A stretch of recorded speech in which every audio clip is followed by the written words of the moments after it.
മലയാളത്തിന്റെ അക്ഷര ശകലങ്ങളെ ചേർത്ത് പിടിച്ചുകൊണ്ട് അമ്മയുടെ ആ താരാട്ട് പാട്ട് പോലെ മലയാളികളുടെ മനസ്സുകളിലേക്ക് അറിവിന്റെ പെരുമഴകളുടെ പൂത്താലമൊരുക്കുന്ന എനിക്ക് തന്നെ പേടിയാണ്. അതുകൊണ്ട് പ്രിയപ്പെട്ടവരെ, സമൃദ്ധവേദിയുടെ മഹിരമായ വേദിയിലേക്ക് മുഖ്യപ്രഭാഷണത്തിന് ആദരണീയനായ Shri grand master Shri GS അവരുടെ കയ്യടിയോടുകൂടി തന്നെ നമുക്ക് വേദിയിലേക്ക് സ്വാഗതം ചെയ്യാം. അക്ഷരത്തിന്റെയും സ്നേഹത്തിന്റെയും വൈകുന്നേരത്തിന് അധ്യക്ഷത വഹിച്ച ശ്രീ ടി കുഞ്ഞുമോനും ശ്രീ അർജുൻ മഹാദേവും അജയകുമാറും ഒക്കെ അടക്കം ഈ വേദിയിലും സദസ്സിലുമുള്ള ആദരണീയരെ, പ്രിയപ്പെട്ടവർ, പെട്ടെന്ന് വന്നത് ഷാജി ഈ അർഹിക്കാത്ത കാര്യങ്ങൾ ഇങ്ങനെ പറഞ്ഞുകൊണ്ടിരിക്കുകയാണ്. അതിന് കൂടി ഏതറ്റം വരെ എത്തുമെന്നുള്ള ഭയം കൊണ്ടാണ് പെട്ടെന്ന് സ്റ്റേജിലേക്ക് വന്നത്. പൊതുവെ ഈ അവതാരകരെയും സ്വാഗത പ്രസംഗകരെയും എല്ലാം വലിയ പേടിയുള്ള കൂട്ടത്തിലാണ് ഞാൻ. കാരണം കഴിഞ്ഞ ആഴ്ച മലയാള ഭാഷാ വാരാചരണ ആഘോഷങ്ങളുടെ ഭാഗമായി ഒരു ഡിപ്പാർട്ട്മെന്റ് നടത്തിയ പരിപാടി ഉദ്ഘാടനം ചെയ്യാൻ പോയപ്പോൾ അതിന്റെ ഡയറക്ടർ, MA മലയാളം കഴിഞ്ഞ ഡയറക്ടർ എന്നെ സ്വാഗതം ചെയ്തത് പ്രസംഗകൻ, ഗ്രാൻഡ് മാസ്റ്റർ, എഴുത്തുകാരൻ എന്നിങ്ങനെ പല രീതികളിൽ യശശരീരനായ GS പ്രദീപ് എന്ന് പറഞ്ഞാണ്. അതുകൊണ്ട് സ്വാഗത പ്രസംഗകര് നമ്മളെയൊക്കെ പഴയതരും യശശരീരരുമാക്കും എന്നുള്ളതാണ്. പ്രിയങ്കരനായ മന്ത്രി ശ്രീ P പ്രസാദ് വേദിയിലെത്തി. ഞാനിപ്പോ മുഖ്യപ്രഭാഷണം തുടങ്ങി വിഭാഗം കഴിഞ്ഞിട്ട് മാറ്റിവെക്കണം, നടത്താം. അയ്യോ, അദ്ദേഹം പറഞ്ഞത് ഒരുപാട് സമയമെടുത്ത് പ്രസംഗിക്കാനാണ്. എനിക്ക് ഈ സ്വർഗത്തിലും നരകത്തിലും ഒന്നും പണ്ട് തൊട്ടേ വലിയ വിശ്വാസമില്ലാത്ത ഒരാളാണ് ഞാൻ. നമ്മൾ ജീവിക്കുന്ന ഭൂമിയിലെ നമ്മുടെ പ്രവൃത്തികളാണ് സ്വർഗവും നരകവും ഉണ്ടാക്കുന്നത് എന്ന് കരുതുന്ന ഒരാളാണ് ഞാൻ. പക്ഷെ എന്റെ ഭാര്യ നേരെ തിരിച്ചാണ്. അവൾ വലിയ ഭക്തയും ഈ സ്വർഗ നരക സങ്കല്പങ്ങളിലൊക്കെ വിശ്വസിക്കുകയും പ്രാർത്ഥിക്കുകയും ഒക്കെ ചെയ്യുന്ന ആളാണ്. ഞാനിങ്ങനെ ഇനി അവളോട് ഐക്യദാർഢ്യം പ്രകടിപ്പിച്ചുകൊണ്ട് ഒരു തവണ സ്വർഗവും നരകവും ഉണ്ടെന്ന് സങ്കല്പിച്ചാൽ മരിച്ചു കഴിഞ്ഞാൽ എവിടെ പോകുമെന്ന് ഇപ്പോൾ ചോദിച്ചാൽ എനിക്ക് കൃത്യമായ ഉത്തരമുണ്ട്. 21 ചോദ്യങ്ങളൊന്നും വേണ്ട, നരകത്തിലേക്ക് പോകുമെന്ന് എനിക്ക് ഉറപ്പാണ്. അതെന്തിനാ പോകുന്നത്? അവിടെ ഈ തിളയ്ക്കുന്ന എണ്ണയും കോർത്തെടുക്കുന്ന കമ്പികളും ഒക്കെയുള്ള നരകത്തിലേക്ക് എന്നെ ശിക്ഷിച്ചയക്കാനുള്ള കാരണം എന്താകും എന്നും എനിക്കിപ്പോ ഉറപ്പാണ്. ചിത്രഗുപ്തരോടൊക്കെ ഞാൻ പോയി, എന്തിനാ ഞാൻ ഈ പ്രസംഗിക്കുന്നതിന് വായിക്കുന്നതിനൊക്കെയാണോ എന്നെ ശിക്ഷിച്ചതെന്ന് ചോദിച്ചാൽ അവർ പറയാനുള്ള പ്രധാന കാരണം, ഒരു നാട്, ആ നാടിന്റെ ഏറ്റവും സമഗ്രമായ അക്ഷരോത്സവമായ ഒരു വായനശാലയുടെ വാർഷികം ആഘോഷിച്ചപ്പോ സമ്മാനം വാങ്ങാൻ ഒരുപാട് കുട്ടികളൊക്കെ കാത്തിരിക്കുമ്പോ ബഹുമാനപ്പെട്ട മന്ത്രി ഉദ്ഘാടനം നിർവഹിക്കാനിരിക്കുമ്പോൾ ഒരു ദീർഘപ്രഭാഷണം നടത്തി എന്ന മഹാപാപമാണ് നിന്റെ നരകശിക്ഷയ്ക്ക് കാരണം എന്നന്ന് ചിത്രഗുപ്തർ പറയുമെന്ന് എനിക്ക് ഇപ്പോഴേ ഉറപ്പാണ്. എങ്കിലും ഒത്തിരി കാര്യങ്ങളുണ്ടെങ്കിലും കുറച്ചെന്തെങ്കിലും നിങ്ങളോട് പറയാമെന്നും ഒത്ത നടുവിൽ നിന്ന് അപ്പോഴോരോന്നായി ബാക്കി അറിയാൻ എനിക്കും നിങ്ങൾക്കും അത് പ്രേരകമാകട്ടെ എന്ന് വിശ്വസിക്കുന്നു. വായനശാലയുടെ ഉദ്ഘാടനമായതുകൊണ്ട് പുസ്തകങ്ങളെക്കുറിച്ചും വായനയെക്കുറിച്ചും സംസ്കാരത്തെക്കുറിച്ചും ഒക്കെ സംസാരിക്കാം എന്നാണ് സത്യത്തിൽ തിരുവനന്തപുരത്ത് നിന്ന് ഇതിലേക്ക് ഇന്ന് രാവിലെ ഇറങ്ങി പുറപ്പെട്ടപ്പോൾ മനസ്സിൽ കരുതിയത്. പക്ഷെ രണ്ടു തരത്തിലാണ് ലോകത്ത് വായനക്കാരുണ്ടാകുന്നത്. ഒന്ന് പുസ്തകങ്ങൾ വായിക്കുന്നവർ, മറ്റൊന്ന് മനുഷ്യരെ വായിക്കുന്നവർ. മനുഷ്യരെ വായിക്കുന്നവരാണ് നാടിന്റെ നക്ഷത്രങ്ങളായ പൊതുപ്രവർത്തകരടക്കമുള്ളവരായി മാറുന്നത്.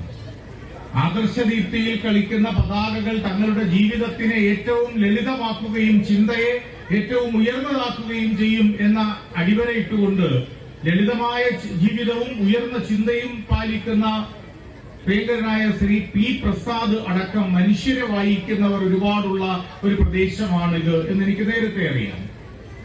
പക്ഷെ ഇവിടെ വന്നപ്പോ മനുഷ്യ ഹൃദയങ്ങളെ ഒപ്പം ജീവിക്കുന്നവരെ വായിക്കുന്നതാണ് ഏത് പുസ്തകത്തിനേക്കാൾ വിലപിടിച്ചത് എന്ന് വീണ്ടും ഓർമ്മിപ്പിക്കുന്ന ഒന്നുകൂടിയുണ്ടായി. അത് രാമചന്ദ്രൻ എന്ന കവി ലളിതമെന്നതിന്റെ കവിതയിലെ 8 വരികളിൽ സൂചിപ്പിച്ചതാണ്. കോഴി പറയുന്നതായാണ്, ഇവിടെയുണ്ട് ഞാനെന്നറിയിക്കുവാൻ മധുരമാം ഒരു കൂവൽ മാത്രം മതി. ഇവിടെ ഉണ്ടായിരുന്നു എന്നതിന് ഒരു ചെറിയ തൂവൽ താഴെയിട്ടാൽ മതി. ഇനിയും ഉണ്ടാകുമെന്നതിന് സാക്ഷ്യമായി അടയിരുന്നതിന് ചൂട് മാത്രം മതി എന്ന്. പ്രിയപ്പെട്ട അജയൻ അവിടെ ഇരുന്നപ്പോ അജയൻ അവിടെ ഇരുന്നപ്പോ എന്നോട് പറഞ്ഞു, ശ്രീ കുഞ്ഞുമോൻ ഒരുപാട് കോഴി ഫാമുകളുള്ള ഒരാളാണ് എന്ന്. അപ്പോഴാണ് ഞാൻ ആകസ്മികമായി ഈ കവിത ഓർമ്മിച്ചത്. രാമചന്ദ്രന്റെ കവിതയിലെ കോഴി പറയുന്നത് പോലെ ഇവിടെ ഉണ്ടെന്നറിയിക്കുവാൻ മധുരമായി സാമൂഹ്യ യാഥാർത്ഥ്യങ്ങളോട് പ്രതികരിക്കുന്നതിനോടൊപ്പം നന്മയുടെ, ഓർമ്മയുടെ, കരുണയുടെ, സമബോധത്തിന്റെ ഇന്ദ്രധനുസിന്റെ നനവോലുന്ന ഒരു തൂവൽ, ഒരു ലാബായി ഈ നാടിനു വേണ്ടി സമർപ്പിക്കുവാൻ കഴിഞ്ഞ കുഞ്ഞുമോനെ ലളിതം എന്ന കവിതയിലൂടെ ഓർത്തെടുത്തത് മനുഷ്യരെ വായിക്കാൻ കഴിയുന്നവരാണ് വായനക്കാരനെങ്കിൽ ഞാൻ ഈ ദിവസങ്ങളിൽ കണ്ട ഈ പ്രദേശത്തെ ഏറ്റവും മികച്ച വായനക്കാരന്റെ പേരെന്ത് എന്ന് ചോദിച്ചാൽ അത് കുഞ്ഞുമോൻ എന്ന് പറയുന്നതിൽ എനിക്ക് മടിയില്ല. ആലപ്പുഴ അങ്ങനെ പല മനുഷ്യരെ കൊണ്ട് അത്ഭുതപ്പെടുത്തിയിട്ടുണ്ട്. ആഘോഷിക്കപ്പെടാതെ പോകുന്ന ഇത്തരം മനുഷ്യോത്സവങ്ങളാണ് കേരളം എന്ന നമ്മുടെ നാടിനെ ലോകത്തിന്റെ മുന്നിൽ വേറിട്ട ഒന്നായി നിലനിർത്തുന്നത്. ഇത്തരം മനുഷ്യരുടെ നാടാണ് കേരളം. ഇപ്പോഴല്ല, അതിന് മുൻപിലത്തെ വർഷം ഹരിപ്പാട് ഭാഗത്ത് കുമാരപുരം പഞ്ചായത്തിന്റെ പ്രസിഡന്റായിരുന്ന ഒരു സുരേഷ് എന്ന ചെറുപ്പക്കാരനുണ്ട്. സുരേഷ് എന്നാണ് അയാളുടെ പേര്. അയാള് പഞ്ചായത്ത് പ്രസിഡന്റ് ആയപ്പോ കിട്ടിയ കാർ ആ പ്രദേശത്തുള്ള രോഗികളെ കൊണ്ടുപോകാനുള്ള ആംബുലൻസായി വിട്ടുകൊടുത്തുകൊണ്ട് സൈക്കിൾ ചവിട്ടി പഞ്ചായത്ത് പ്രസിഡന്റിന്റെ പ്രവർത്തനം നടത്തിയ സുരേഷിനെ പോലുള്ളവർ, കുഞ്ഞുമോനെ പോലുള്ളവരൊക്കെയുള്ള ഒരു നാടാണ് ശ്രീ പി പ്രസാദിന്റേത് എന്ന് അറിയുമ്പോൾ അതിനകത്തൊരു കാവ്യ സാമ്യവൽക്കരണം അല്ലെങ്കിൽ കാവ്യ യാഥാർത്ഥ്യമുണ്ട് എന്നതാണ്.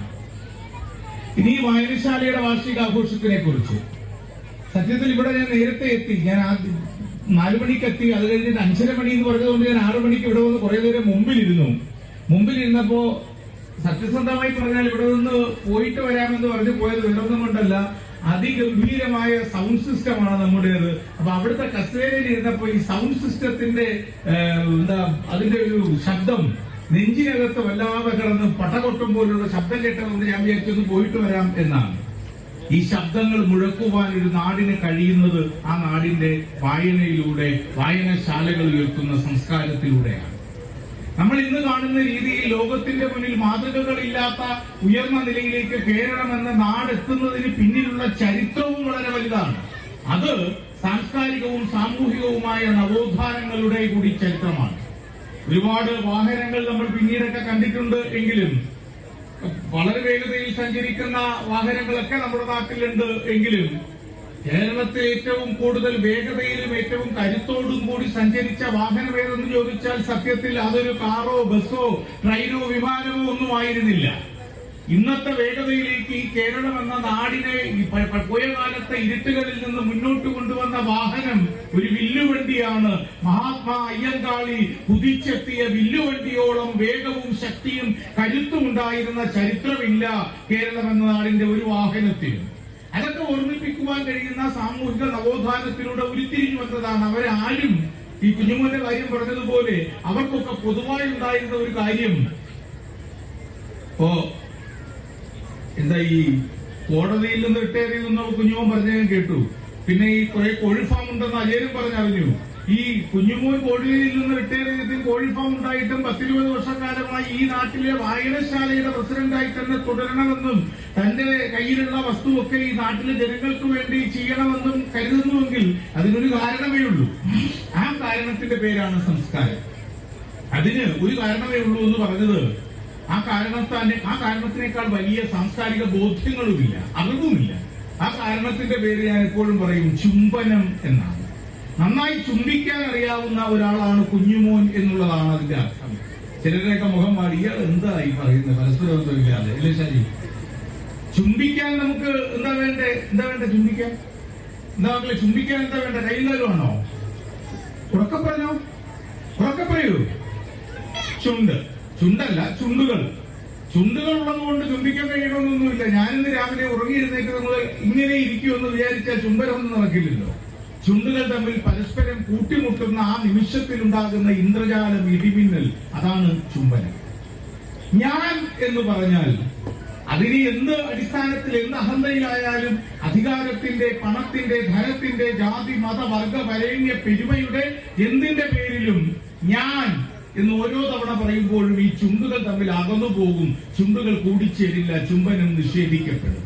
ഒരു തവണയല്ല, 1 കോടി തവണ ഞാൻ എന്ന് പറഞ്ഞാലും ചുണ്ടുകൾ തമ്മിൽ ചേരില്ല.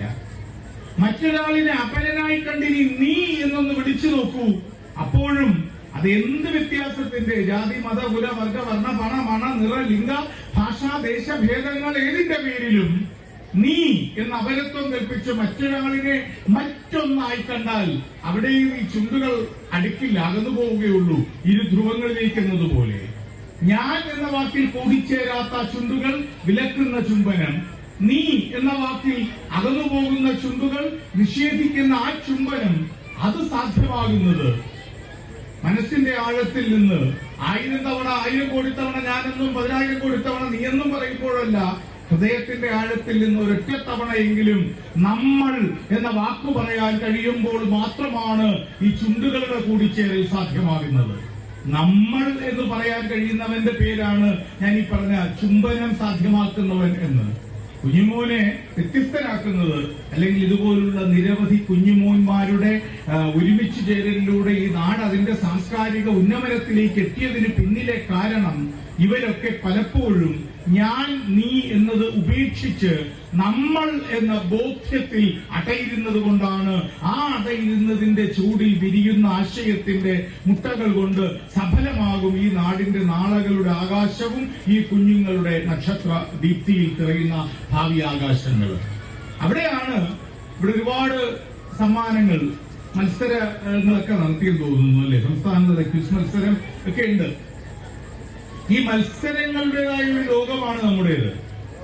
നമ്മുടെ സാംസ്കാരിക ബോധ്യങ്ങൾക്ക് മേൽ മത്സരങ്ങൾ വല്ലാതെ ഇങ്ങനെ പിടിമുറുക്കുന്നു. ആരാണ് കേമൻ എന്ന് ചോദിക്കുന്ന കേമന്മാർക്ക് മാത്രം അരങ്ങുണ്ട് എന്ന് കരുതപ്പെടുന്ന ഒരു ലോകത്താണ് നമ്മൾ ജീവിക്കുന്നത്. പക്ഷെ എനിക്ക് ഈ മത്സരങ്ങളോടെല്ലാം എതിരഭിപ്രായം ഉണ്ടെങ്കിലും ഈ ക്വിസ് മത്സരം എന്ന് കണ്ടപ്പോ എനിക്ക് വലിയ ഇഷ്ടം തോന്നി. അത് ഞാൻ എന്റെ തൊഴിലാണ് ക്വിസ് മാസ്റ്റർ എന്നുള്ളത് കൊണ്ടൊന്നുമല്ല. ലോകത്തിലെ മറ്റ് മത്സരങ്ങളിൽ നിന്ന് ഈ ക്വിസ് മത്സരത്തിന് മാറ്റി നിർത്തുന്ന ഒരു ഘടകമുണ്ട്. അതിന്റെ പേരും സാംസ്കാരിക വഴി എന്നാണ്. ആ ഘടകം മറ്റേത് മത്സരം എടുത്ത് പരിശോധിച്ചാലും സമ്മാനം കിട്ടുന്ന ആൾ വിജയിക്കുന്ന ആളാണ്. പാട്ട് ഏറ്റവും നന്നായി പാടുന്ന ആളിന് 1ാം സമ്മാനം കിട്ടും, ജീവിതത്തിലെ വിജയം കിട്ടും. ഓട്ടത്തിൽ 1ാമത് ഓടിയെത്തുന്നവരാണ് ജീവിതത്തിലെ വിജയം. പക്ഷെ ഈ ക്വിസ് മത്സരത്തിന് ഒരു പ്രത്യേകതയുണ്ട്. 20 ചോദ്യങ്ങളാണ് മത്സരത്തിൽ നിന്നിരിക്കട്ടെ. 19 ചോദ്യത്തിനും ശരിയുത്തരം പറയാവുന്നവൻ ഫസ്റ്റ് പ്രൈസും ട്രോഫിയും ഒക്കെ കിട്ടും. ഒരു ചോദ്യത്തിന് മാത്രം ശരിയുത്തരം അറിയാവുന്നവൻ തോറ്റും പോകും. പക്ഷെ ഈ 19 ശരിയുത്തരം അറിയാവുന്നവന് വീട്ടിൽ ട്രോഫി കൊണ്ടുപോയാലും അവന്റെ ജീവിതത്തിലേക്ക് പുതുതായി ലഭിക്കുന്നത് ഒരൊറ്റ അറിവാണ്. എന്നാൽ ഒരു ഉത്തരം മാത്രം അറിഞ്ഞ് തോറ്റുപോകുന്നവന്റെ ആ ദിവസത്തിൽ അവന്റെ ജീവിതത്തിലെ അവനാഴിയിലേക്ക് 19 പുതിയ അറിവുകൾ കിട്ടുന്നു. തോറ്റുപോയവർക്ക് കൂടുതൽ അറിവുകൾ സമ്മാനിച്ച് അവനെ യഥാർത്ഥ ജീവിത വിജയിയാക്കി മാറ്റുന്ന ഒരു മത്സരം എന്നുള്ള രീതിയിലാണ് സത്യത്തിൽ ഈ അറിവുത്സവങ്ങൾക്ക് ഇതര മത്സരങ്ങളെക്കാൾ കൂടുതൽ പ്രസക്തിയുണ്ടെന്ന് ഞാൻ കരുതുന്നത്. കാരണം നാളെ ഇപ്പൊ സ്കൂളുകൾ തുറക്കുകയാണ്. അച്ഛനും അമ്മയും ഒക്കെ മക്കളെ സ്കൂളിലേക്ക് പറഞ്ഞേക്കുകയാണ്. മക്കളെ പോണം, പഠിക്കണം, പരീക്ഷ റിസൾട്ട് വരുമ്പോ A+ ആയിരിക്കണം. പരീക്ഷകളില് A+ നല്ലത് തന്നെ, മിടുക്കരാകണം നമ്മൾ. പക്ഷെ അതിനപ്പുറം ഈ പരീക്ഷകളിലെ A+കൾക്ക് അപ്പുറത്തൊരു A+ ഉണ്ട്. അത് ജീവിതം എന്ന വലിയ പരീക്ഷണത്തിലെ A+ ആണ്. അതിലേക്ക് അവരെ നയിക്കുന്നതാണ് സാംസ്കാരിക പ്രവർത്തനം. ലോകത്തില് അറിവിനെ കുറിച്ച് ഏറ്റവും ആഴത്തിൽ നിർവചിച്ച ആളാരാണ് എന്ന് ചോദിച്ചാൽ പലർക്കും പല അഭിപ്രായമായിരിക്കും. പാവ്ലോ ഫ്രയറിന്റെ, തെത്സുറോ കുറയോനഗിയുടെ, ഡോക്ടർ എസ് രാധാകൃഷ്ണന്റെ ഒക്കെ പേരുകൾ പറയുന്നവർ കാണും. പക്ഷെ വിജ്ഞാനത്തെ, അറിവിനെ ഏറ്റവും കൃത്യതയോടെ നിർവചിച്ച ആളാര് എന്ന് എന്നോട് ചോദിച്ചാൽ എന്റെ വ്യക്തിപരമായ അഭിപ്രായത്തിൽ അതൊരു മലയാളിയാണ്. അതിനോടൊപ്പമോ അതിനോട് അടുത്തു നിൽക്കത്തക്ക രീതിയിലോ ഒരു നിർവചനം വിജ്ഞാനത്തെക്കുറിച്ച് ആരും ചെയ്തിട്ടില്ല.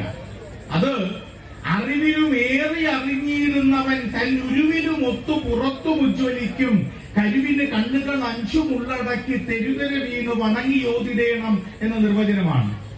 ഞാനൊക്കെ സ്കൂളിൽ പഠിക്കുമ്പോൾ ഇത് വായിച്ചപ്പോൾ ധരിച്ചിരുന്നത് അറിവിലും ഏറെ എറിഞ്ഞിടുന്നവൻ എന്നാണല്ല, എഴുതിയത് അറിവിലും ഏറി എറിഞ്ഞിടുന്നവൻ എന്നാണ്. അറിവിലും ഏറി എറിഞ്ഞിടുന്നവനാണ് ഉജ്ജ്വലിക്കുന്നത് എന്നാണ് അറിവിനെ നിർവചിച്ച് എഴുതിയത്. അത് എഴുതിയത് ആര് എന്ന് ഒരുപാട് പേർക്ക് മനസ്സിലായിട്ടുണ്ട്. അറിവിനെ കുറിച്ചുള്ള ഏറ്റവും മഹത്തായ നിർവചനം നടത്തിയ ആ മലയാളി ആരെന്ന് നിങ്ങൾക്ക് കുറെ പേർക്ക് മനസ്സിലായിട്ടുണ്ടെങ്കിലും മനസ്സിലാകാത്ത ഒരാളെങ്കിലും ഈ കൂട്ടത്തിലുണ്ടെങ്കിൽ അയാൾക്ക് വേണ്ടി ആ ആൾ ഈ വരികളുടെ തുടർച്ചയായി എഴുതിയ വരി പറഞ്ഞാൽ മതി.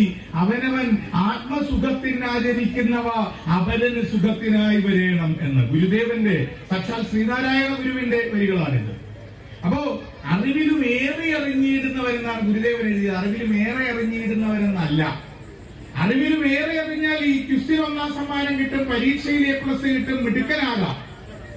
മികച്ച മനുഷ്യനാകണം എന്നില്ല. മിടുക്കനായ ഒരുവനെ മികച്ച മനുഷ്യനാക്കുന്നത് എന്താണോ അതിന്റെ പേരാണ് സംസ്കാരം, അതിന്റെ പേരാണ് വിജ്ഞാനം. അവിടെയാണ് വായനശാലകളുടെ പ്രസക്തി. സ്കൂളിൽ പോകുമ്പോൾ കുട്ടികൾ ചോദിക്കും, സാറി പറയുന്നത് എന്താണ്, ഇത് മനസ്സിലായില്ല, ഇത് രണ്ടും ഒന്ന് തന്നെയല്ലേ?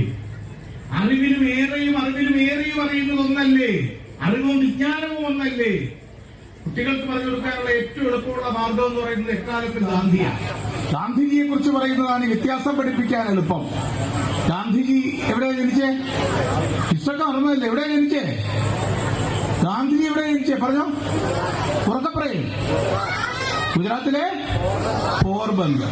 എന്നാ ജനിച്ചതെന്ന് ആരാ പറയുന്നേ? എന്നാ ജനിച്ചേ? 1869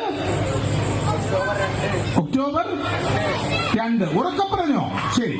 അപ്പൊ പരീക്ഷയ്ക്ക് 1 മാർക്കിന്റെ ചോദ്യമാണ്. ഗാന്ധിജി എവിടെ ജനിച്ചു എന്ന് ജനിച്ചു. അത് 1869 ഒക്ടോബർ 2 ഗുജറാത്തിലെ പോർബന്ദറിൽ 1 മാർക്ക്. PSC ടെസ്റ്റ് ചോദിച്ചു, ഇത് എഴുതിയാലേ 1 മാർക്ക് കിട്ടൂ. ഞാനടങ്ങുന്ന ക്വിസ് മണ്ടന്മാർ ലോകത്തിൽ പല രാജ്യങ്ങളിൽ പോയി ഞങ്ങൾ ക്വിസ് മത്സരങ്ങൾ നടത്താറുള്ളപ്പോ അവിടെ ഞാൻ പോയി ഈ ചോദ്യം ചോദിച്ചാലും ഈ ഉത്തരം പറഞ്ഞാലേ 10 പോയിന്റ് കൊടുക്കാൻ നിർവാഹമുള്ളൂ. ഇതറിവാണ്, ഇതറിയണം, ഉത്തരം എഴുതണം, പരീക്ഷയ്ക്ക് മാർക്ക് കിട്ടണം, ക്വിസിന് ഉത്തരം പറയണം, നല്ലതാണ്, വേണം. അത് അറിവിലും ഏറെ അറിയുന്നതാണ്. അപ്പൊ പിന്നെ എന്താ അറിവിലും ഏറെ അറിയുക? അത് പരീക്ഷയ്ക്കല്ല, അത് ക്വിസിനുമല്ല, PSC ടെസ്റ്റിനുമല്ല. അത് ഈ അറിഞ്ഞ അറിവ് മോനി പറഞ്ഞ ഒക്ടോബർ 2 പോർബന്ദർ എന്ന് പറഞ്ഞത് നീ എവിടെയാ ശേഖരിച്ചു വെച്ചിരുന്ന? കയ്യിലാണോ, കാലിലാണോ, അതോ തലച്ചോറിലാണോ? തലച്ചോറിലാണ്. നമ്മുടെ ബുദ്ധിയിലാണ് ആ അറിവ് ശേഖരിച്ചു വെക്കുന്നത്. അതൊക്കെ നല്ലത് തന്നെ. പക്ഷെ അറിവിലും ഏറെ അറിയുന്ന അറിവ് ശേഖരിക്കുന്നത് ബുദ്ധിയിലല്ല. അത് ജീവിതം എന്ന വലിയ വഴിയിൽ നമ്മളിങ്ങനെ സഞ്ചരിക്കുമ്പോ കൺമുന്നിൽ കണ്ണീരോടെ നിൽക്കുന്ന ഒരു മനുഷ്യനെ കാണുമ്പോ, വിശക്കുന്ന കുട്ടികളെ കാണുമ്പോ, കടവരാന്തയിൽ അഭയം തേടുന്ന വീടില്ലാത്തവരെ കാണുമ്പോ, ഉണ്ണാനും ഉടുക്കാനും ഇല്ലാത്തവരെ കാണുമ്പോ, ജാതിയുടെയോ മതത്തിന്റെയോ എന്തിന്റെ പേരിലെങ്കിലും മാറ്റി നിർത്തപ്പെടുന്ന, അവഹേളിക്കപ്പെടുന്ന, പാർശ്വവൽക്കരിക്കപ്പെടുന്ന മനുഷ്യരെ കാണുമ്പോ, പട്ടിണി കിടക്കേണ്ടി വരുന്ന കർഷകരെയൊക്കെ കാണുമ്പോ ഈ ബുദ്ധിക്ക് നമ്മൾ അവധി കൊടുക്കും. അവിടെ നമ്മുടെ മനസ്സിൽ മറ്റൊരറിവുണ്ടാകും. പരീക്ഷയ്ക്ക് ബുദ്ധി ഉപയോഗിച്ചാലും ഇവരെ കാണുമ്പോ, കരയുന്ന ഒരുവനെ, നോവുന്നവനെ, വേവുന്നവനെ കാണുമ്പോ ഹൃദയത്തിലെ അറിവ് വരും. ആ അറിവിൽ ഗാന്ധിജി ജനിച്ചത് പോർബന്ദറിലല്ല. പരീക്ഷയ്ക്ക് പോർബന്ദർ എന്ന് എഴുതിയാലും ഹൃദയത്തിലെ അറിവിൽ കരയുന്നവരെ മുന്നിൽ കാണുമ്പോ ഗാന്ധിജി ജനിച്ചത് പോർബന്ദറിലല്ല എന്ന് നമ്മൾ കരുതണം. ഗാന്ധി ജനിച്ചത് ഒക്ടോബർ 2-നല്ല, 1869-നുമല്ലെന്ന് തിരിച്ചറിയണം.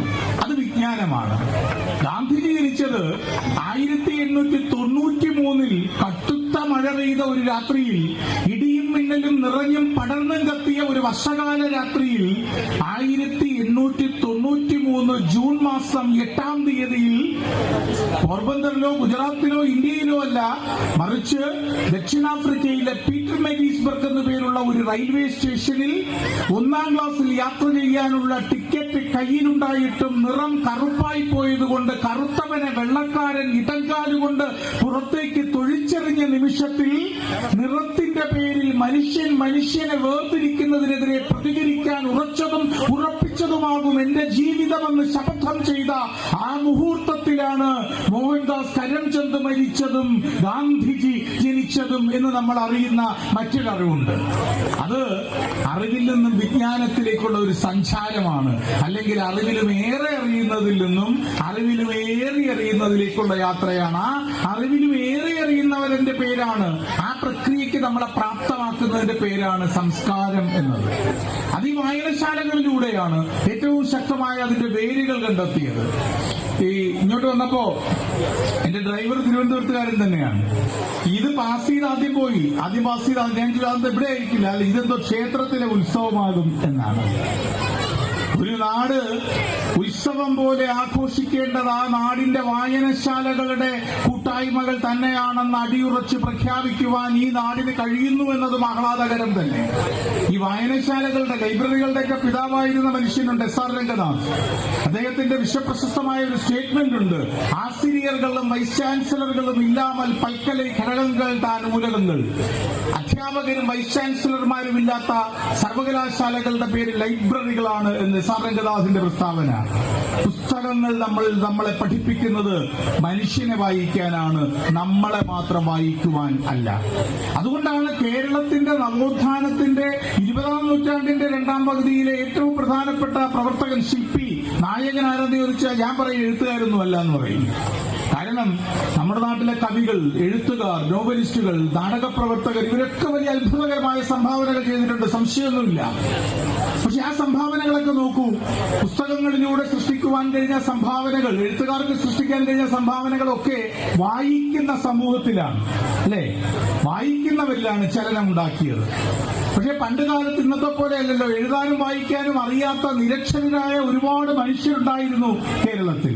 അന്ന് അക്ഷരം കൂട്ടി വായിക്കുവാൻ കഴിയാത്ത മനുഷ്യരുടെ ഇടയിലേക്ക് ഷേക്സ്പിയറിന്റെ, ഹോമറിന്റെ, വയലാറിന്റെ, ബിമൽ മിത്രയുടെ, എന്തിന് തിരുനെല്ലൂരിന്റെ കൊച്ചുറാണി വരെ ഉച്ചാരണ ശുദ്ധിയോടുകൂടി അക്ഷരമറിയാത്ത കേരളത്തിലെ മനുഷ്യർ മുഴുവൻ ഉച്ചത്തിൽ ചൊല്ലിയും പറഞ്ഞും നടന്നുവെങ്കിൽ സാഹിത്യം എന്തെന്ന് നിരക്ഷരർക്ക് പഠിപ്പിച്ചു കൊടുത്ത ഒരു നവോത്ഥാന നായകനുണ്ട് കേരളത്തിൽ. പേര് ഇതുപോലൊരു മൈക്കിന് മുന്നിൽ നിന്ന് ഈ ലോകത്തിനോട് അക്ഷരത്തിന്റെ വെളിച്ചം കൊടുത്ത വി സാംബശിവനാണ് സത്യത്തിൽ 20ാം നൂറ്റാണ്ടിന്റെ രണ്ടാം പകുതിയിൽ കേരളത്തിന്റെ നമ്മൾ ഇന്ന് കാണുന്ന സാംസ്കാരിക നവോത്ഥാനത്തിന്റെ പ്രധാന കാരണക്കാരിൽ ഒന്നാണ്. പറയുവാൻ കൂടിയുള്ളതാണ് എഴുത്ത്. ഈ പുസ്തകം എന്നത് കടലാസിൽ അച്ചടിക്കുന്നത് മാത്രമല്ല, പറയുന്നതും കൂടി പുസ്തകമാണ്. ചിലപ്പോഴൊക്കെ നമ്മുടെ കൺമുന്നിലെ പലരുടെയും ജീവിതത്തെക്കാൾ വലിയ പുസ്തകങ്ങളൊന്നുമില്ല. ആ നമ്മുടെ കൺമുന്നിലെ ജീവിതം എന്ന് പറയുന്നത്, നമ്മുടെ കൺമുന്നിൽ അങ്ങനെ കാണുന്ന മനുഷ്യ പുസ്തകങ്ങൾ എന്ന് പറയുന്നത്, കുഞ്ഞുമോനെ പോലെ ആഘോഷിക്കപ്പെടാതെ പോകുന്ന മനുഷ്യോത്സവങ്ങൾ എന്ന് ഞാൻ പറഞ്ഞത്, അൺസെലിബ്രേറ്റഡ് ഹ്യൂമൻ ഫെസ്റ്റിവൽസ് എന്ന് ഞാൻ വിശേഷിപ്പിച്ചത്, ഈ ലോകമാകെ ഒന്നായി മാറുന്നു എന്ന ചിന്തയിലേക്ക് ഒരു മനുഷ്യൻ എത്തിച്ചേരുന്നുവെങ്കിൽ അവിടെ ഉണരുന്ന പ്രഭാതത്തിന്റെ, അവിടെ പൂക്കുന്ന പൂവിന്റെ, അവിടെ തളിർക്കുന്ന മരത്തിന്റെ പേരാണ് സംസ്കാരം എന്നതുകൊണ്ടാണ്. ലോകത്തിലെ ആദ്യത്തെ മത്സരം, മനുഷ്യചരിത്രത്തിലെ ആദ്യത്തെ മത്സരം എന്ന് രേഖപ്പെടുത്തുന്ന കഥയിൽ 5 പേരാണത്രേ മത്സരിച്ചത് 1ാം റാങ്കിനു വേണ്ടി. വാശിയോടെ പിണഞ്ഞ് മുറിവുകളേൽപ്പിച്ച് പരസ്പരം മത്സരിച്ച ആ 5 പേർ ഈ 5 വിരലുകളായിരുന്നു എന്ന് കഥ. ഇവരിൽ ആരാണ് കേവനെന്നാണ് ചോദ്യം. മുറിവുകൾ കൂടിയപ്പോ, പിണഞ്ഞപ്പോ സാക്ഷാൽ ദൈവം വന്നു ജൂറിയായി എന്ന് കഥ. കൃഷ്ണനോ, ക്രിസ്തുവോ, നബി സല്ലല്ലാഹു അലൈഹി വസല്ലമോ, ബുദ്ധനോ, ജിനനോ, സ്വരാഷ്ട്രനോ ഇതൊന്നുമല്ല. ഞങ്ങളിൽ ചിലരൊക്കെ കരുതുന്നത് പോലെ നോവുന്നവന്റെ മുതുകത്തെ കൈത്തലം, കരയുന്നവന്റെ കണ്ണുനീർ തുടയ്ക്കുന്ന മറ്റൊരു മനുഷ്യന്റെ വിരൽത്തുമ്പ്, വിശക്കുന്നവന്റെ അരികിലേക്ക് എത്തുന്ന ഒരു പൊതിച്ചോറ്, കർഷകന്റെ ശരീരത്തെ വിയർപ്പ്, അതൊക്കെയാണ് ദൈവം എന്ന കാഴ്ചപ്പാടുമാകാം. ഇനി എന്ത് പേരിട്ട് വിളിച്ചാലും, പേരൊന്നും ഇല്ലാതെ വിളിച്ചാലും ആ ബോധ്യം ഒരു നീതിബോധത്തിന്റേതാണ് എന്ന കാര്യത്തിൽ നമുക്ക് സംശയമില്ല. നിങ്ങളിലെ സമ്മാനാർഹൻ യഥാർത്ഥ വിജയി അറിയണമെങ്കിൽ എന്താണ് നിങ്ങളുടെ കേമത്തരമെന്ന് ചെറിയ വാക്കിൽ ഒന്ന് പറഞ്ഞിട്ട് പോകാൻ പറഞ്ഞു. ആദ്യം വന്നത് പെരുവിരല. പെരുവിരൽ വന്നിട്ട് പറഞ്ഞു, ദൈവമേ ഞാൻ 1ാമത്തെ വിരല. ലോകത്തിലെവിടെയും വിജയി അടയാളപ്പെടുത്തപ്പെടുന്നത് എന്നെ ഉയർത്തിക്കാട്ടുന്ന തംസപ്പിലൂടെയാണ്. ഒരു മനുഷ്യൻ തിരിച്ചറിയുന്നത് എന്നെ പതിപ്പിക്കുന്ന തമ്പ് ഇംപ്രഷനിലൂടെയാണ്. ഒരു കടലാസ് എടുക്കണമെങ്കിലും ഞാൻ കൂടി ചേർന്ന് പിടിക്കണം. ഏറ്റവും കൂടുതൽ സപ്പോർട്ട് ചെയ്യുന്ന വിരലാണ് ഞാൻ. ഇതിനെല്ലാം ഉപരി പിറന്നു വീഴുന്ന ഏതു മനുഷ്യക്കിടാവും, അതിവിടെ കായിപ്പുറത്തായാലും അങ്ങ് കസാക്കിസ്ഥാനിലായാലും, ആദ്യം നുണയുന്നത് എന്നെയും കൂടിയാണ്. ഞാൻ മാതൃത്വത്തിന്റെ പ്രതീകമാണ്. I am the embodiment of motherhood. ദൈവം പറഞ്ഞു, ശരി, കൊള്ളാം, നീ ഇരിക്കുക. അടുത്തയാൾ വരാൻ പറഞ്ഞപ്പോ വന്നത് ചൂണ്ടുവിരല. എന്നിട്ട് പറഞ്ഞു, ഞാൻ ദുരധികാരത്തിനെതിരെ ചൂണ്ടുന്ന വിരല. ലക്ഷ്യബോധത്തിന്റെയും വിരൽ ഞാൻ തന്നെ. വെടിവെക്കാൻ, അമ്പയ്യാൻ, ക്യാരം കളിക്കാൻ ഒക്കെ ലക്ഷ്യം നിർണയിക്കുന്നത് ഞാനാ. ആളുകളോട് ആജ്ഞാപിക്കാൻ കഴിവുള്ള ആജ്ഞാശക്തിയുടെ വിരലും ഞാനാ. എഴുന്നേക്കൂ. അല്ല, ഇദ്ദേഹമല്ല, ഇദ്ദേഹം ഇരിക്കൂ. സ്റ്റാൻഡപ്പ്. എഴുന്നേക്കൂ, എഴുന്നേറ്റുള്ളൂ. അല്ല, മോളിരിക്കൂ, ഞാൻ പറഞ്ഞിട്ടെ. എഴുന്നേക്കൂ, ഇരിക്കൂ എന്ന ഇരിക്കേ പറയട്ടെ. സ്റ്റാൻഡപ്പ്, സിറ്റ് ഡൗൺ എന്നൊക്കെ ആജ്ഞാപിക്കുന്ന വിരൽ ഞാനാ. നിങ്ങളോട് പറഞ്ഞതല്ല, ഞാൻ ഈ വിരൽ പറഞ്ഞ കാര്യം പറഞ്ഞത്. ആജ്ഞാശക്തിയുള്ള വിരൽ ഞാൻ. അല്ല, ഈ വിരലുകൊണ്ട് ആരെങ്കിലും എഴുന്നേക്കൂ എന്ന് പറഞ്ഞാൽ എഴുന്നേക്കൂ ഇല്ല. ദൈവം പറഞ്ഞു, കൊള്ളാം, അടുത്തയാൾ വരട്ടെ എന്നായി. 3ാമത്തെ ആൾ എന്ന് പറഞ്ഞു, ചർച്ചയും തർക്കമൊന്നും വേണ്ട, കണ്ടാലേ അറിയില്ലേ. ഏറ്റവും കൂടുതൽ തലപ്പൊക്കം എനിക്ക് ഉന്നത ശീർഷൻ മാത്രമല്ല നായകനും ഞാനാ, മധ്യത്തിൽ നായകനാ, സഹായികളാണ് വശങ്ങളിൽ. 4-ാം വിരലിൽ അല്പം നാണത്തോടെ വന്നിട്ട് പറഞ്ഞു പോലും, ദൈവമേ ആദ്യത്തെ 3 വിരലുകൾ പറഞ്ഞതൊക്കെ ശരിയാ, പക്ഷെ ഇതൊക്കെ ശരിയാവണമെങ്കിൽ വിരലുണ്ടാവണമെങ്കിൽ കുട്ടികളുണ്ടാവണമെങ്കിൽ കെട്ടിയോളുണ്ടാവണ്ടേ, വിവാഹം ഉണ്ടാവണ്ടേ, പ്രണയം ഉണ്ടാവണ്ടേ, അപ്പോ ഒരു മോതിരം അണിയിക്കണ്ടേ, അതിന് ഞാൻ തന്നെ വേണം. I am the most romantic finger. 4 വിരലുകൾ ഇങ്ങനെ പറഞ്ഞപ്പോ ഈ നാട്ടിലെ പ്രിയപ്പെട്ട മനുഷ്യരെ, കുട്ടികളെ, ശലഭങ്ങളെ, 5-ാമത്തെ കുഞ്ഞൻ വിരലിനൊന്നും പറയാനില്ല. അവൻ വന്ന് പറഞ്ഞത്, ദൈവമേ 1-ാമത്തെ വിരൽ വിജയിയാണ്, തർക്കമില്ല. 2-ാമത്തെ വിരൽ ആജ്ഞാശക്തിയുണ്ട്, സംശയമില്ല. 3-ാമത്തെ വിരൽ നായകനാണ്, തീർച്ച. 4-ാമത്തത് പ്രണയമാണ്, ഉറപ്പ്. പക്ഷെ എനിക്കൊരു സംശയം. ദൈവത്തിന് ദേഷ്യം വന്നിട്ട് ചോദിച്ചെന്നു, ഇനിയും താണ് അതിന്റെ സംശയമെന്ന്. അന്ന് ഈ 5-ാം വിരൽ പറഞ്ഞു, വിജയിയാണ് എന്നുള്ള വിശ്വാസത്തിൽ ഈ 1-ാമത്തെ വിരൽ തെറ്റുകൾ ചെയ്യുമ്പോ, ആജ്ഞാശക്തിയുടെ അധീശത്വ ഭാവത്തിൽ ഈ 2-ാം വിരൽ ഏകാധിപതിയാകുമ്പോ, നായകത്വത്തിന്റെ മൂഢചിന്തയിൽ 3-ാം വിരൽ കുറ്റകൃത്യങ്ങളിൽ ഏർപ്പെടുമ്പോ, പ്രണയ ചാബല്യങ്ങളിൽപ്പെട്ട് ഈ 4-ാം വിരൽ തളർന്നു പോകുമ്പോ, അങ്ങിവരോടെല്ലാം ക്ഷമിക്കുന്നത് ഇവർക്കെല്ലാവർക്കും വേണ്ടി ഞാൻ ഒന്നാമനായി ഇങ്ങനെ ഏറ്റവും മുന്നിൽ നിൽക്കുമ്പോഴല്ലേ എന്നാണ് 5-ാമത്തെ വിരൽ അന്ന് ദൈവത്തിനോട് ചോദിച്ചത്. അന്ന് ദൈവം വിധി എഴുതി, 5-ാമത്തെ വിരലാണ് 1-ാം റാങ്കുകാരൻ. ഈ ഗ്രന്ഥശാലയിൽ ഇത്രയും കൂടുതൽ ആളുകൾ വരാൻ കാരണം ഇത് 5-ാമത്തെ വിരലായി ഈ നാട്ടിൽ പ്രവർത്തിക്കുന്നത് കൊണ്ടാണ്. 5-ാമത്തെ വിരലാണ് 1-ാം സ്ഥാനം എന്ന് പറയാൻ കാരണം ഈ കൈകൂപ്പിയ വിനയം കൊണ്ടൊന്നുമല്ല. അതൊക്കെ വേണം, അതൊക്കെ നല്ലതാ. കൈകൂപ്പുന്ന വിനയമൊക്കെ നല്ലത് തന്നെ. ഉള്ളിലാകാം, അകത്താകാം, 3 തരത്തിലാണല്ലോ. ചിലർക്ക് ഉള്ളിലും അകത്തും പുറത്തും ഒക്കെ വിനയം കാണും. എന്റെ ഒരുപാട് സുഹൃത്തുക്കളുണ്ട് അങ്ങനെ. മറ്റു ചിലർക്ക് പ്രകടിപ്പിക്കാനുള്ളതാണ് വിനയം എന്ന് തോന്നില്ല, അത് ഹൃദയത്തിൽ സൂക്ഷിക്കാനുള്ളതാണ് എന്ന് കരുതുന്നവരാണ്. വിനയം മറ്റുള്ളവരുടെ മുന്നിൽ പ്രകടിപ്പിച്ച് കാണിക്കാനുള്ള ഒരു പ്രകടന ഉപകരണമാണ് വിനയം എന്ന് കരുതാറില്ല. ഞാനൊന്നും അങ്ങനെ ചിന്തിക്കുന്ന ആളുകളല്ല കാണുന്നത്. ഒപ്പം ഒന്നുകൂടി പറഞ്ഞ് അവസാനിപ്പിക്കാം. ഞാൻ ഇങ്ങോട്ട് കയറിയിട്ടൊക്കെ തിരിച്ചിറങ്ങിപ്പോയപ്പോ ഈ പല പരിപാടികൾക്ക് പോകുമ്പോൾ, കൂടുതൽ ഈ പ്രൊഫഷണലി ഓർഗനൈസ്ഡ് പ്രോഗ്രാം ഒക്കെ ആകുമ്പോൾ, പ്രൈവറ്റ് സ്കൂളൊക്കെ ആകുമ്പോൾ അതെല്ലാം കണ്ട് ശീലിച്ച എന്റെ ഡ്രൈവർ എന്നോട് ചോദിച്ചു, ഇതെന്താ ഇവരുടെ ഒരു ഇങ്ങനെ ഗസ്റ്റ് വന്നില്ല, 5:30-7 മണി എന്നൊക്കെ പറഞ്ഞപ്പോ ഞാൻ പറഞ്ഞു, അത് ഈ നാട്ടിൻപുറത്തുകാരായതുകൊണ്ട് മാത്രമല്ല, അപ്പുറത്തെ ലാബൊക്കെ ഇങ്ങനെ തുറന്നിട്ട് അവന്റെ ഇതിന്റെ കഥകളൊക്കെ പറഞ്ഞത് ഞാൻ ഡ്രൈവറിനോട് പറഞ്ഞു. അവനോട് പറയാനാണ് ഞാൻ 5 മിനിറ്റ് പുറത്തു പോയത്. ഞാൻ അവനോട് പറഞ്ഞു, സംഗതി 2 തരത്തിലുണ്ട് കുടങ്ങൾ. ഒന്ന് സ്ട്രോങ് ആയ സ്റ്റീൽ കുടം, മറ്റൊന്ന് ദ്രവിച്ച് തുളകൾ വീണ മൺകുടം. മക്കൾക്ക് എന്താവണം മക്കളെ? സ്റ്റീൽ കുടമാവണോ, തുള വീണ മൺകുടമാവണോ? എന്താ ഉറക്കപ്പറയേ? സ്റ്റീൽ. ഈ ലൈബ്രറി ഞാൻ മനസ്സിലാക്കിയെടുത്തോളം, ഇത്ര വർഷങ്ങളായി പ്രവർത്തിക്കുന്ന ഈ ഗ്രന്ഥശാലയും ഈ ഇരിക്കുന്ന കുഞ്ഞുമോൻ എന്ന മനുഷ്യനും ഞാൻ മനസ്സിലാക്കിയെടുത്തോളം, നിങ്ങളെയൊക്കെ ഈ നാട്ടുകാരെ മുഴുവൻ 1-ാം തരം തുളവീണ മൺകുടങ്ങളാക്കാൻ വേണ്ടി പ്രയത്നിച്ചുകൊണ്ടിരിക്കുന്നവരാ. നിങ്ങളെ ആരെയും സ്ട്രോങ് ആയ സ്റ്റീൽ കുടങ്ങളാക്കാൻ വേണ്ടി ഈ ലൈബ്രറി കൊണ്ട് കാര്യമുണ്ടെന്ന് ഞാൻ കരുതുന്നില്ല. ഉള്ള പരാതിയും കൂടെ പറയാം, പക്ഷേ മുഴുവൻ കേൾക്കണം. കാരണം പണ്ടൊരു കാടുണ്ടായി. കാടെന്ന് പറഞ്ഞാൽ ഒരു സാധാരണ കാടല്ല. 12 മാസവും വേനൽ മാത്രമുള്ളത് കൊണ്ട് എല്ലാം കരിഞ്ഞുണങ്ങി പട്ടുപോയ, ഒന്നും പൂക്കാത്ത, കിളുക്കാത്ത, കായ്ക്കാത്ത ഒരു കാട്. ആ കാട്ടിലൊരു മൺകുടലിൽ ഒരു മുത്തശ്ശി ഉണ്ടായിരുന്നു. മുത്തശ്ശിയുടെ പക്കലുള്ള 2 കുടങ്ങളാണ്, ഒന്ന് സ്ട്രോങ് ആയ സ്റ്റീൽ കുടം, മറ്റൊന്ന് തുളകൾ വീണ മൺകുടം. എല്ലാ പ്രഭാതത്തിലും സൂര്യൻ ഉദിച്ചു കഴിയുമ്പോൾ, വെയിൽ പരന്നു കഴിയുമ്പോൾ മുത്തശ്ശി 2 കുടങ്ങൾ ഒക്കത്തെടുത്തു വെച്ചുകൊണ്ട് കാട്ടിലൂടെ 2 കിലോമീറ്റർ ദൂരം നടക്കണം. അപ്പോൾ മാത്രമേ കരിഞ്ഞുപോയി ആ കാട്ടിൽ വെള്ളം കിട്ടുന്ന ഒരേ ഒരു അരുവിയിൽ എത്തിച്ചേരാൻ പറ്റൂ. അരുവിയിലെത്തുന്ന മുത്തശ്ശി 2 കുടങ്ങളിലും വെള്ളമെടുത്ത് തിരികെ 2 കിലോമീറ്റർ നടന്ന് കുടിലെത്തുമ്പോ സ്ട്രോങ് ആയ സ്റ്റീൽ കുടം നിറയെ വെള്ളം കാണും. അത് പാത്രങ്ങളിൽ പകർന്നു വെച്ച് ഉപയോഗിക്കും. തുളകൾ വീണ മൺകുടത്തിൽ വെള്ളം കാണുമോ? ആണോ? എല്ലാം ചോർന്നു പോയിട്ടുണ്ടാവുക. കാലങ്ങൾ ഇങ്ങനെ കഴിഞ്ഞപ്പോ ഈ സ്റ്റീൽ കുടം മുത്തശ്ശിയോട് പറഞ്ഞു, മൺകുടത്തിനോട് പറഞ്ഞു, ഈ പൊട്ടിക്കുടമേ, ഒരു തുള്ളി വെള്ളം ഉടമയ്ക്കുതകാത്ത നീ എന്ത് പാഴ്വസ്തുവാണ് എന്ന്. മൺകുടം മുത്തശ്ശിയോട് പോയി പറഞ്ഞു, ആണെങ്കിൽ എന്നെ കളഞ്ഞേക്ക് മുത്തശ്ശി എന്ന്. തന്റെ പഴം കണ്ടുകൊണ്ട് ഒരുപാട് ജീവിതം കണ്ട ആ മുത്തശ്ശി പറഞ്ഞു, നാളെ ആകട്ടെ എന്ന്. അടുത്ത ദിവസവും സൂര്യൻ ഉദിച്ചു, വെയിൽ വരുന്നു. മുത്തശ്ശി 2 കുടങ്ങൾ ഒക്കത്തെടുത്തു വെച്ചുകൊണ്ട് കാട്ടിലൂടെ എത്ര കിലോമീറ്റർ നടന്നു? എത്ര? 2 കിലോമീറ്റർ നടന്ന അരുവിയിലെത്തിയ മുത്തശ്ശി 2 കുടങ്ങളിലും വെള്ളമെടുത്ത് തിരികെ നടന്നപ്പോ പക്ഷേ പതിവിന് വിപരീതമായി പാതി വഴിയിൽ നിന്നു. എന്നിട്ട് വിജയി എന്ന് കരുതിയ സ്ട്രോങ് ആയ സ്റ്റീൽ കുടത്തിനോട് പറഞ്ഞു, നീ ഉടമയ്ക്കു തകുന്ന നീ നിന്റെ കാൽച്ചുവട്ടിലേക്കൊന്ന് നോക്ക്. എല്ലാം കരിഞ്ഞുണങ്ങിപ്പോയ, പട്ടുപോയ, ഒന്നും പൂക്കാത്ത, കിളിർക്കാത്ത, കാറ്റാത്ത ഈ കാട്ടിൽ വരണ്ടുണങ്ങിപ്പോയ ഈ കാട്ടിൽ നീ സഞ്ചരിക്കുന്ന 2 കിലോമീറ്റർ ദൂരത്തിലും കരിഞ്ഞ മണ്ണിന്റെ വരണ്ട മണമേ ഉള്ളൂ. എന്നാൽ തുളകൾ വീണ ഈ മൺകുടത്തിന്റെ കാൽച്ചുവട്ടിലേക്ക് നീ ഒന്ന് നോക്ക്. പട്ടുപോയ കരിഞ്ഞുപോയ ഈ കാട്ടിൽ ഇവൾ സഞ്ചരിക്കുന്ന 2 കിലോമീറ്റർ ദൂരത്തിൽ മാത്രം ഇവളിൽ നിന്ന് പങ്കുവയ്ക്കപ്പെടുന്ന, ചോർന്നൊഴുകപ്പെടുന്ന സ്നേഹത്തിന്റെ, നന്മയുടെ, അറിവിന്റെ ജീവജലം കൊണ്ട് നനഞ്ഞ മണ്ണിൽ പൂക്കളുണ്ട്, പുല്ലുണ്ട്, ചിത്രശലഭങ്ങളുണ്ട്, ജീവന്റെ ഹരിതഭാവങ്ങളുണ്ട് എന്ന് ഉടമയ്ക്ക് ഉതകുന്ന സ്ട്രോങ്ങായ സ്റ്റീൽ കുടമല്ല ഈ ഗ്രന്ഥശാലയും കുഞ്ഞുമോനും എന്നും മനസ്സിലാക്കാൻ നിങ്ങളുടെ പ്രവർത്തനങ്ങൾ മതി.